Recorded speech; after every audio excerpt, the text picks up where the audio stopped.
গল্পকথায় আজ আমি বলছি সুকুমার রায়ের কবিতা ছায়াবাজি। আজ গুবি নয় সত্যিকারের কথা, ছায়ার সাথে কুস্তি করে গাত্রে হলো ব্যথা।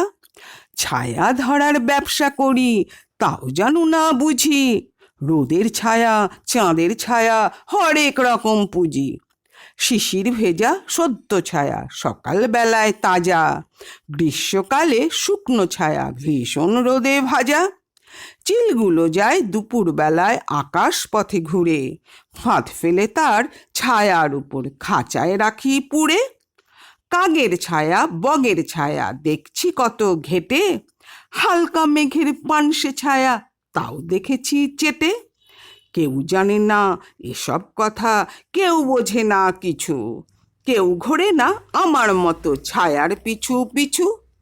তোমরা ভাবো গাছের ছায়া অমনি লুটায় ভুঁয়ে, অমনি শুধু ঘুমায় বুঝি শান্ত মতন শুয়ে। আসল ব্যাপার জানবে যদি আমার কথা শোনো, বলছি যা তা সত্যি কথা, সন্দেহ নাই কোনো। কেউ যবে তার রয় না কাছে, দেখতে নাহি পায়, গাছের ছায়া ছটফটিয়ে এদিক ওদিক চায়।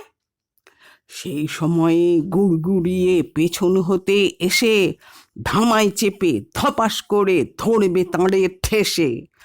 পাতলা ছায়া ফোকলা ছায়া, ছায়া গভীর কালো, গাছের চেয়ে গাছের ছায়া সব রকমই ভালো। গাছগাছালি শিকড় বাকল মিছে সবাই গেলে, বাপড়ে বলে পালায় ব্যামো ছায়ার ওষুধ খেলে।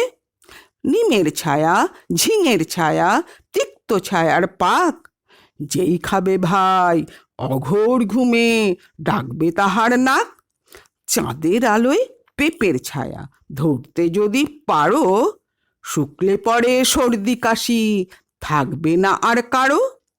আমড়া গাছের নোংরা ছায়া কামড়ে যদি খায়, ল্যাংড়া লোকের ঠ্যাং গজাবে সন্দেহ নাই তাই।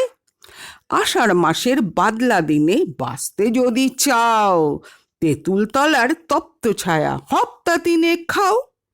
মৌড়া গাছের মিষ্টি ছায়া ব্লটিং দিয়ে শুষে, ধুয়ে মুছে সাবধানেতে রাখছি ঘরে পুষে।